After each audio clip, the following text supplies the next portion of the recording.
Good morning, ladies and gentlemen. It is the 15th of July. No, not the 15th. The 19th of July, sorry, I read that wrong. It's the 19th of July. This is another one of our long-form videos. So I made one last week, which I actually really enjoyed. And I titled that Building the Biggest Beverage Brand in the World. That was part 1. This is part 2. We've got some things to go over today. I haven't really got an agenda or something I really want to talk about, but I thought I'd come in and have a chat. We've probably only got an hour to have a chat about things. We've had a really busy weekend, so let's go over a few things that we got done this weekend or this week perhaps. Some very important and exciting things. The biggest of which and the most pivotal being the movement and progress of our athletes on Podium. So for those that don't know, On Podium is a website or a page where brands and athletes can go work with each other. So On Podium basically facilitates the relationship between the brand and the athlete. So instead of brands having to reach out to content creators or to athletes or to influencers or whatever you want to call yourself, this platform allows brands to list their campaigns, which is essentially what they're running, whether it be photo shoots, whether it be product placement, whether it be sponsorships, brand deals, whatever it may be.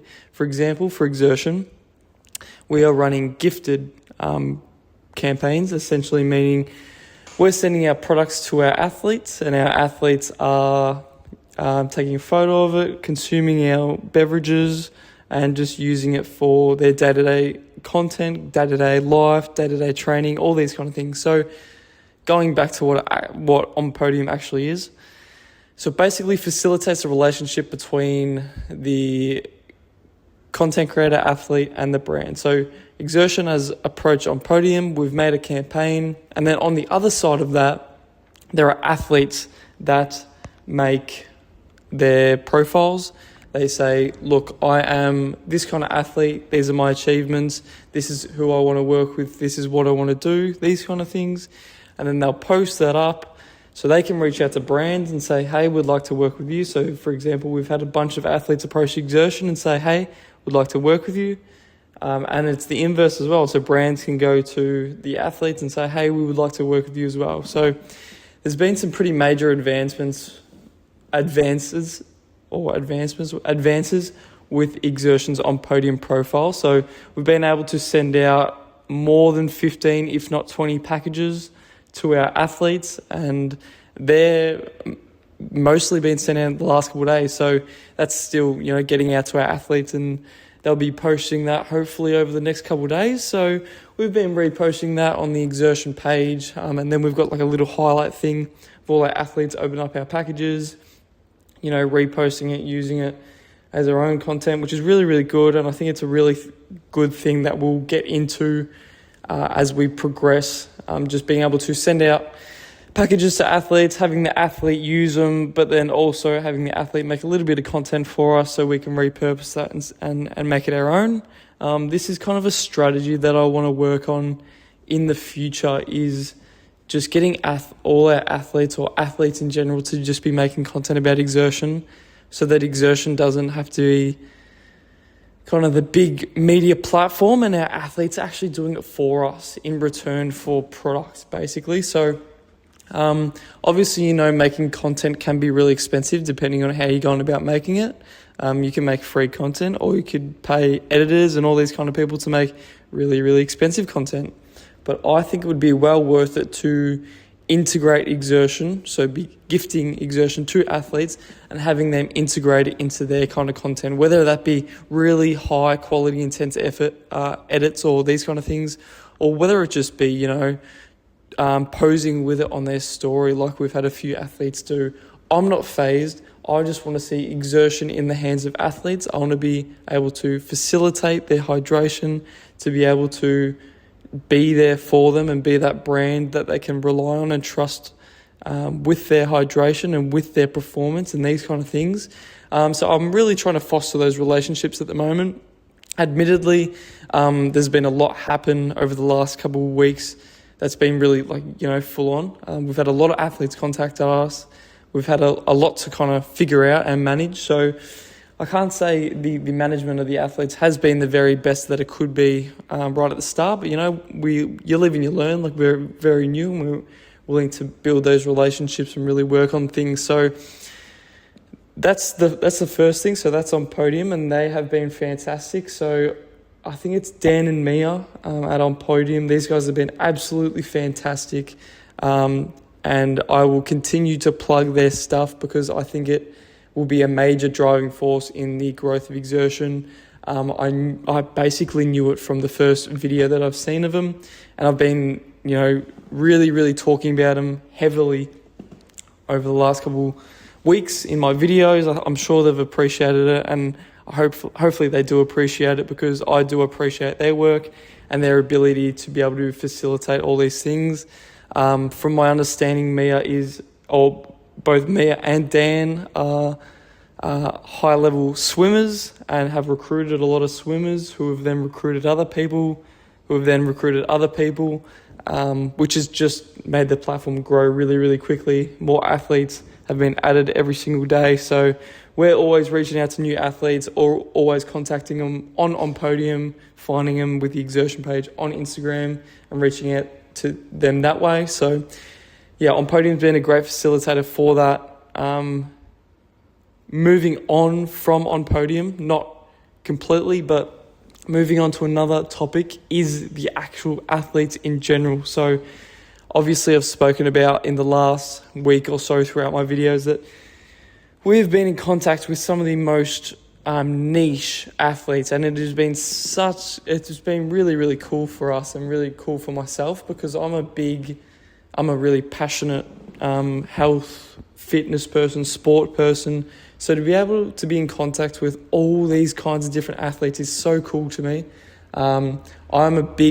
I really, really appreciate the work and the sacrifice and everything that goes into being an athlete. I really do understand it, as much as I am not a high-level athlete myself. I wish I was. But I love working with these people. I really appreciate what they do.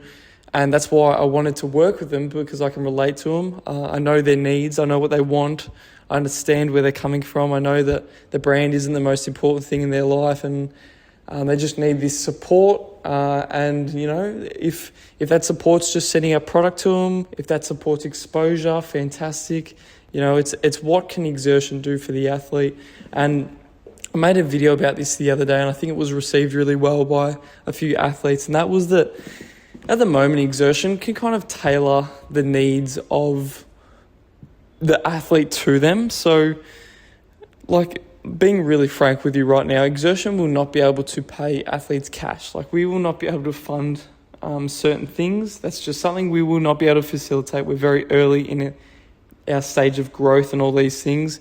But what we can do is offer, major exposure. Now, that's really a rogue thing to say from me, because I'm not getting that much exposure on this or Exertion, but I really trust in our processes and the way our media is being made, that we will be getting a lot of exposure soon.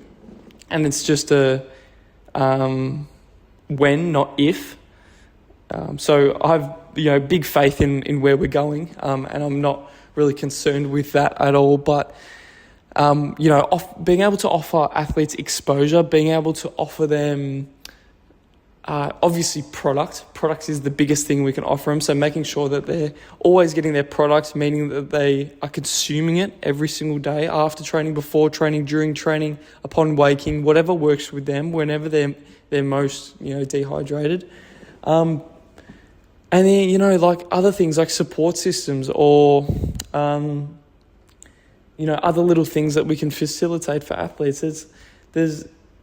I suppose there's only a limited thing we can do, but if we do it well, then I'm sure our athletes will appreciate it. So what I'm getting at is, I've worked with a series of athletes now, and what I'm getting at is, you should always be working with people who choose you. So you choose people who choose you. And what do I mean by this? Well, there's been some athletes that are happy to receive packages from Exertion that we've kind of reached out to and said, hey, would you like some Exertion? And they've said, yes, we're more than happy to. But I've obviously received the biggest reception and the biggest appreciation and everything like that from people, from the athletes who have reached out to Exertion, not the athletes that Exertion's reached out to. So when athletes come to us and say, hey, Exertion looks great, would love to advertise your product, would love to be a part of what you're doing, that's when I get pumped up, because, it's having someone, appreciate your work and appreciate your thing and approach you and say, hey, we're willing to do this for you because we really believe in your product. That's who we want to work with. They are the kind of people who we are pumped up to work with, because, it's very hard working on a relationship when it's one way. So if Exertion's always like, hey, I'd love to work with you, and you're not really giving us anything, or you're not really helping us out, then there's very little we can do for you. But if you want to work with us, if you want to really collaborate and grow together, we can do so much. We're willing to break our back for you. If you're, willing to give your attention and energy to us, to help us grow, we will invest it 10 times into you, because we believe in those relationships. We believe in growth and making sure that our athlete is looked after. So, it's just choosing people who choose you really is very, very important. And I've said it multiple times in many, many videos. It's one of my most important things, because put frankly, we don't want to work with people who couldn't care less about us, because it's just a waste of time, it's a waste of energy, it's a waste of product, all these things. So that's kind of my rant about athletes. Some of them have been fantastic, some just not as interested, which is okay. I understand, we're a small brand, we can't really do much for you at the moment.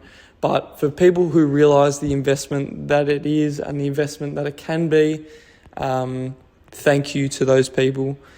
Obviously, Exertion, people aren't completely taking a risk on Exertion. There's a few athletes that we've reached out to who aren't awfully established yet and are probably just starting out their content journey or whatever. So it's a two-way street. Like, we're taking a gamble on them, they're taking a gamble on us. But, that's my risk appetite. I'm willing to risk it all essentially on these people, because if some of these people do really well and they credit it to Exertion and maybe a few of their other sponsors or partnerships, and that's great for us, that's great for them. It's a two-way street. You just got to help people that are willing to help you, and that's what we're willing to do. Okay, so that's that out of the way. On podium and athletes, that's one of the things I wanted to talk about today. The next thing I wanted to talk about today, there's two things. I want to talk about the can and the designs, which we're going to do more next week, but we'll get into it. And then I want to talk about something that's been on my mind recently. So we'll kind of finish off with that, because how far are we in? We're about 15 minutes in. So two things I really want to talk about, and there might be other things that pop up. But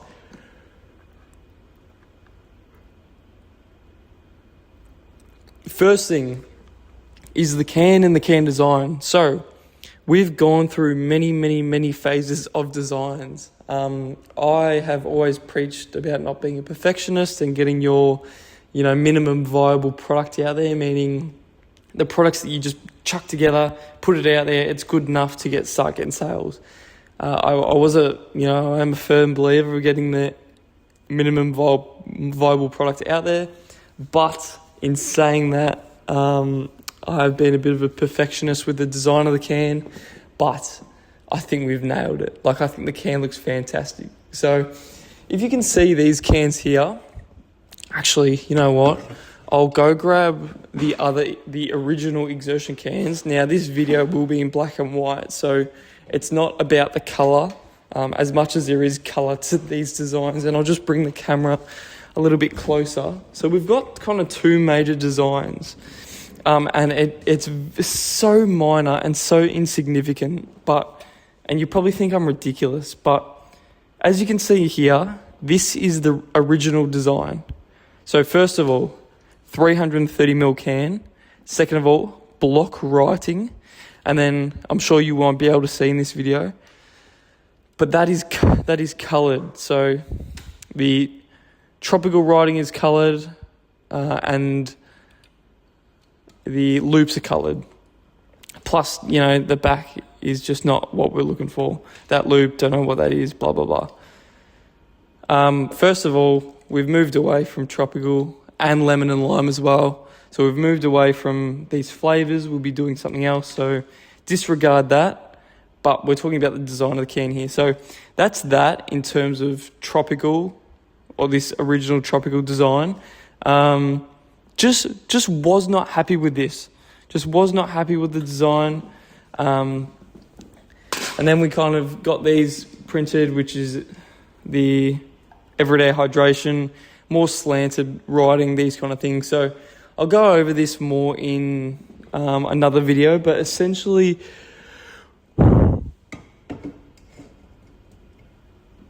we've nailed the design. So you can probably see with this one, it's chrome and black. We're going for the inverse. We're going black can, 250ml, with the chrome loops and these kind of things. But what I was getting at is we've decided to take that to one of the can printing companies. And what we've done is got a few samples made, which is really, really exciting. So the can does like a really small minimum order quantity, like 4 or 6 cans for us. And it's just we can get it printed and everything. And it's just a great opportunity for us to get the cans in our hands and be able to look at them and feel them and everything. So I said in a few previous videos throughout the week that these cans will be digitally printed, which is actually different to the kind of printing that I will be doing with my big batch of cans. So just not to make a long story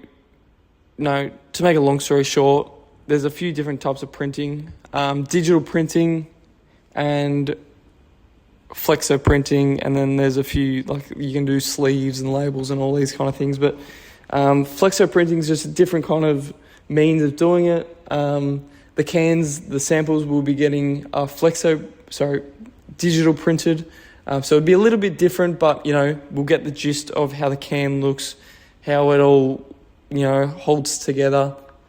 And there's potential that we can really start advertising the design, the can, the whole feeling around the drink, all these kind of things with these sample cans. So what I did with the tropical, if I just grab it now, is I've taken this can, obviously it has no flavouring in it. You can hear it though. I've just taken it, I put water in it, and then I've sealed it because I've got my own sealer and my own lids. So I want to be able to, and also black lid. Not sure about that.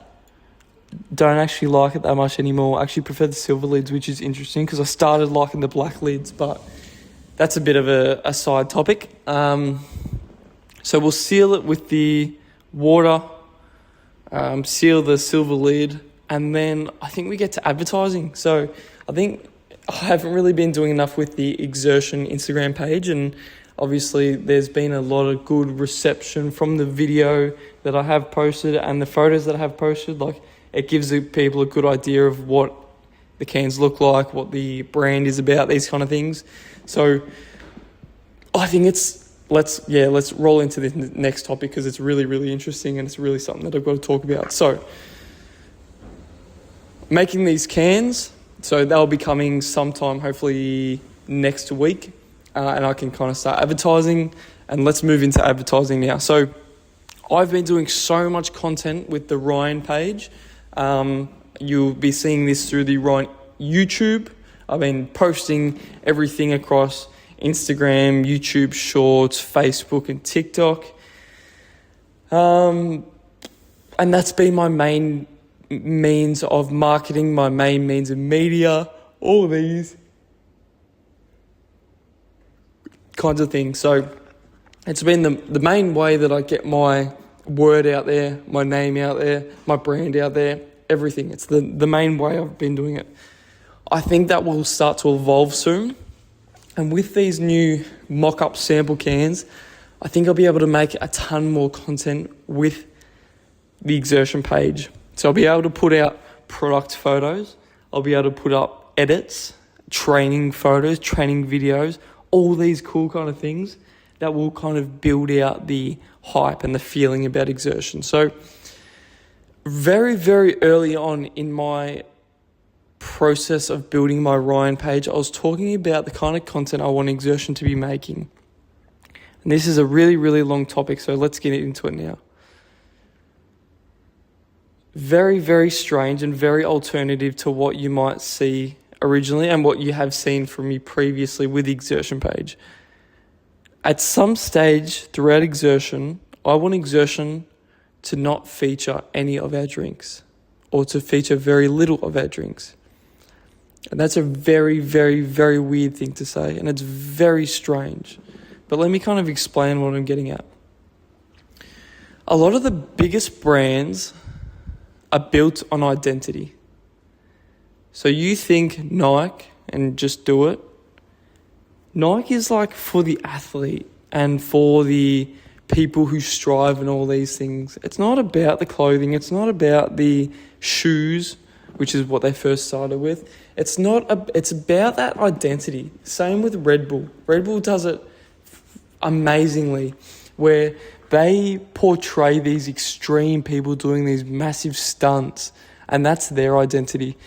I don't think you ever really see Red Bull cans on Red Bull posts. So what they're doing is by building out this whole identity, they've like curated a Instagram feed to create an identity. Same with Nike. Same with, you could probably think of many other brands that do the same thing where they don't actually feature the product. They talk about the identity and the person who this product serves. So Red Bull's for these high energy, daredevil stunt people. Nike is for the athletes. You could probably think of plenty of other things, but I want exertion to be the same thing. So I want tons of training footage, tons of race footage, tons of competition footage to be featured on exertion, to build up that feeling and that identity of being an athlete, of being a competitor, of being this kind of person. And in doing so, that's what sells the drinks, because people then identify with this feeling and this archetype and this identity and this character, and they decide, I'm one of these people, so I drink exertion. That's how marketing works. So what I'm getting at is, in the future, I'd like to be building out exertion to portray a feeling as opposed to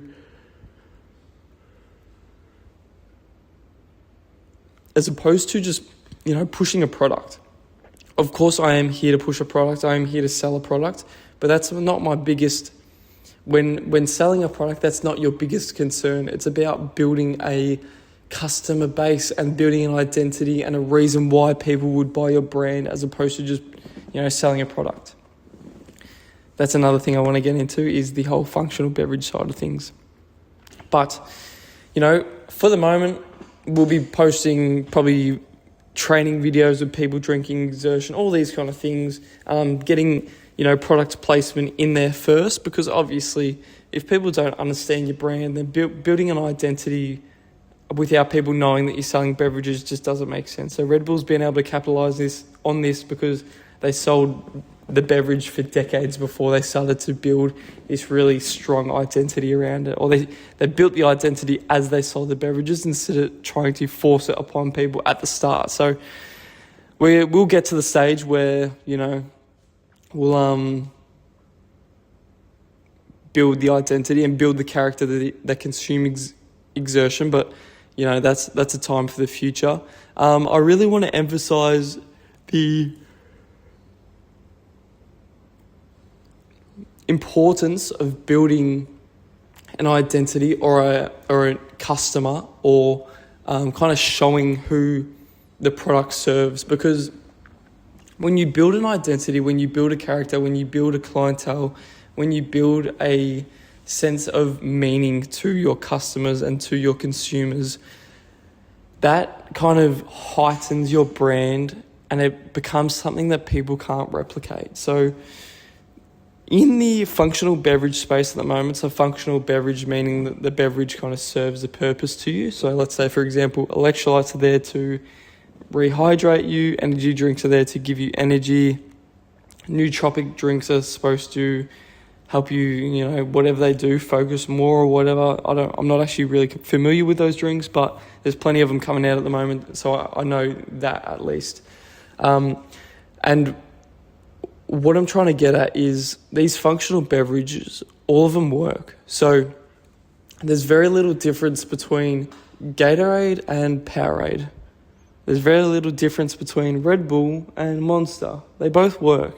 They both do what they're meant to do. So what is the main differentiator in your product? What kind of separates these things? Because, all soft drinks taste good, all energy drinks do the same thing, all electrolytes do the same thing. And this is coming from someone who owns an electrolyte business, a hydration brand, which is really, really, counterintuitive to say. But exertion serves a purpose, and that is to hydrate people. But what does it do more for people? Does it help foster a community? Does it help make you feel exclusive by consuming the beverage? Does it make you feel clean and sharp? Whatever it does. And we'll kind of work on that with our athletes and with our consumers as we build. But, anyone can come and build a better product than you at any time. So I'm still saying exertion is a fantastic product. But there's nothing stopping a really, really big brand with major backing, millions of dollars, replicating it or building something better or closer to it. So what is it that actually defines the brand and the drink and the whole customer base and everything? And that's the identity in the brand. It's what people believe in, what they follow. If they believe in me, or if they believe in our slogan for the exceptional, or they believe in where we're taking the brand. It's not just about the product, it's about where it's going, what it's doing, who it's serving, all these kind of things. And that's just something I really wanted to emphasize and make sure that that exertion is more than just a beverage brand. And I will continue to emphasize this until the end of time, because I think it's really important that people know we are here to serve you in terms of your hydration and performance, but we're here to do so much more than that. And I'm sure you will see that through our athletes, and I hope our athletes convey that to you as well, that exertion is just more than a beverage brand. So that's kind of a spiel on that. That's where I'm kind of getting at with that. But there was one more kind of thing I wanted to touch on. So we talked about the cans. Yes, we talked about everything else. I want to talk about rules. Rules, not laws and regulations and compliance, but rules. So rules are kind of these, I'll get somewhere with this, but rules are kind of these soft things that are put in place to keep you within certain boundaries and confinements. Now, completely separate rules from laws, regulations, compliance things, because obviously you need to follow them. There are things you need to follow, and there are things that are guidelines. Now you need to follow. Obviously, the best example is exertion. When you're building a beverage, there's plenty of things that you have to follow, plenty of compliance things with ingredients, with labeling, with everything. There's regulatory things, there's laws. There's things you cannot do because you will get in big trouble. But then there's rules. And rules are something that really fucking piss me off. Rules are something that really don't just rub me the wrong way. Because a lot of people just read the rule book and follow it. They read what's been put in front of them. They read what has been designed for them. They don't question it, and they just keep moving. And I've been this person for a really, really long time, but moving into the beverage industry and a few, other things that I've seen previously, there are so many rules that I just don't believe in from someone who hasn't been in the beverage industry, from someone who sees it a bit differently. Because I've entered the beverage industry with a little bit of naivety and lack of experience, I think I see things in a different light. So let's say, for example, you have been let's give a real rogue example. You've played basketball your whole life and you become a basketball coach and you coach based off what you've been coached on. So you play in this certain structure, you know it well, you know that it works good enough to win, to do okay. But then you come across this person. This is a really rogue example, but stayed with me here. You meet this team and they're coached by someone who's never played basketball before. So he comes in, he coaches the team, he tells them to do this, they follow him, and they might make plays or do things on the court that you've never seen before, that are so counterintuitive, that don't make sense, that lead them to being one of the best teams on the ladder. They're the best team. They play so strange, nothing makes sense. They don't follow any of the basketball rules. They don't set up properly. They don't defend properly. They don't do anything by the rules. They just do things. They play jungle basketball. They just don't care. Now, all the traditional basketballers or the coaches or the players will say, well, that's wrong. They're not doing this right. They're not playing basketball because it's not within this defined set of the way you play basketball. It's not, you don't, slowly dribble the ball up. You don't get into a set. You don't look for the best. They might be doing something completely rogue. And people get upset by that because they're not following the rule book and the rule book doesn't apply to them because they've said, hey, we don't want to play by this rule. And the naivety of the coach who's never watched basketball before allows them to see things from a different light, believe it or not. They see things differently. He's able to think differently because he's not influenced by a long list of people or a long list of rules or a long list of unspoken rules that you're supposed to follow, that you're supposed to play by. So they win. They do so much better than all the other teams because all the other teams are following the same rule book. They're doing the same things. They're playing the same plays. They're all playing by these unwritten rules because they've been influenced by all the... and then it gets passed on and passed on and passed on and passed on and passed on. So what I'm trying to get to here is in Beverage, I'm not saying I'm a revolutionary person, but there's a few things that I've seen in Beverage that just don't make sense to me. For example, distribution. If I'm a small beverage brand, how am I supposed to get large contracts of distribution without first, going direct to consumer and building out this large beverage brand? But then why would I build out this large direct to consumer beverage brand and then want to go use retailers and wholesalers who are going to cut me for my margins and stuff? Now, I don't want this to come back and bite me on the bum, but I'm just expressing my concerns with growing exertion because at the moment, I'm not yet sure how I'm going to go about it and where everything is coming from and how I'm going to go about things. And I don't want to burn bridges at the moment because obviously opportunities like this could arise where things work, things make sense, and I was just naive and wrong. I can completely understand this. But sometimes I just think there are better ways. One of my ideas, and it sounds stupid and crazy, but it is to have micro distribution. And what I mean by this is instead of having one centralized warehouse or one centralized wholesaler, one centralized this or that, you have uncentralized distribution networks. Meaning, let's say, for example, I have a storage shed in here right now with National Storage. National Storage has hundreds of sheds and hundreds of facilities all over Australia. So what's stopping me, and this is just an example, what's stopping me from having stock in all these venues and being able to pick, pack and distribute locally instead of having one warehouse that distributes across Australia and has to pay such and such fees to these carriers? What if we had these local distribution networks that facilitated wholesale arrangements as well as customer relationships and these kind of things.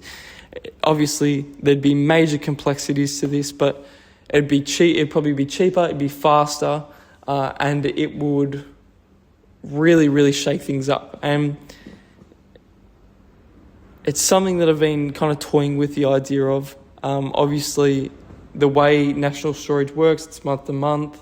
You can expand or get smaller sheds, so it gives you the ability to be lean and flexible. If I wanted to sign a commercial lease, let's say you signed a 2-year commercial lease, which I think is actually pretty small and pretty insignificant. But let's say we were on that smaller side and we signed a 2-year commercial lease. At the start of that lease, we might be paying too much because we're assuming that we're going to grow into it. At the start of the lease, we might be paying too much, and we might be, shooting ourselves in the foot by cutting down our profit or our revenue or whatever it may be, because we know we're going to grow into it. And then a year in, we've outgrown it. So then we need to find a new place, but we've still got this 1-year lease. So it's very, very important that I think we remain flexible and as lean and as agile as possible. And I think national storage warehouses, whether it be micro distribution networks or just simply sheds in Brisbane and Sydney and Melbourne and Adelaide and Perth. So we have hubs for the metro areas across all cities. And then we might go the minor cities, we might go Wollongong and Sunshine Coast and Gold Coast and Geelong and all these kind of places, like having micro distribution. So I'm not saying like having a random warehouse in the middle of Queensland or Victoria or something, but what I mean is having these nodes where beverages and things can be stocked, distributed, sold. Probably not sold. We probably need different venues for this, but what I'm getting at is there are so many different ways to do things than what's been traditionally done, and no one really questions the way that things have been done previously, simply because when they come into the industry or they come into whatever it may be, that they've been told this is the way to do it, so they just follow that mindlessly. I've done this with so many things previously, but now that it comes to my business and now that it comes to the things that I want to do, I've decided that some of these things aren't the way I want to do things, or they just don't work with me right now. So I'm not saying that we won't be going into a distributor or a wholesaler, but right now that just probably doesn't work for us.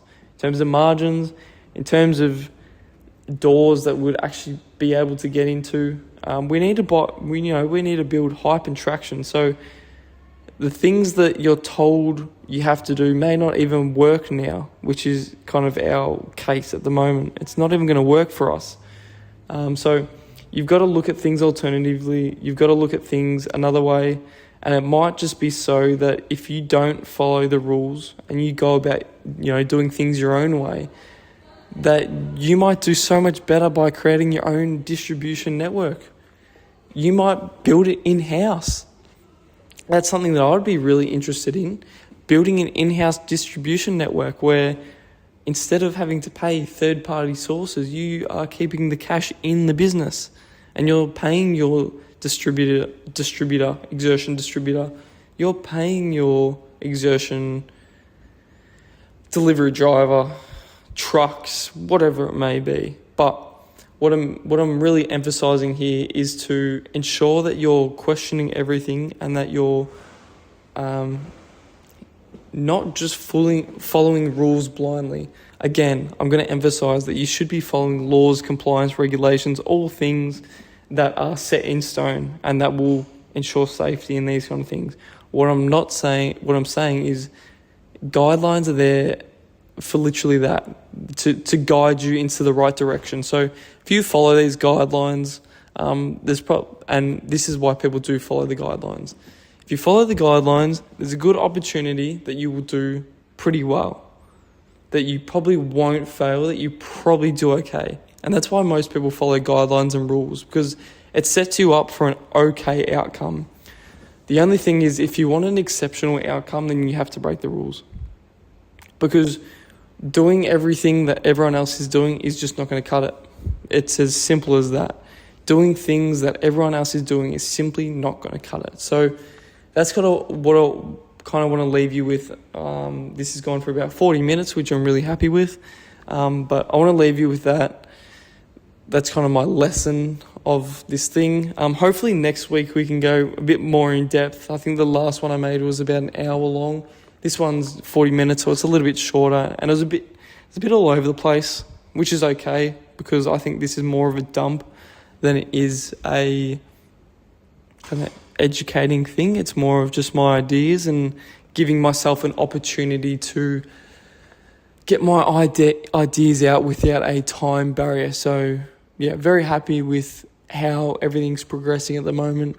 I want to make next week I'll make an actual summary of what happened throughout the week, as well as I want to demonstrate or kind of show the progression of the cans and the designs and everything, because I think everyone would be interested in where Exertion kind of came from and where it's gotten to and the design and everything. So that would be really cool, really fun. So I'll get that organised maybe, Friday, Saturday or Sunday, with images to be able to show you on screen.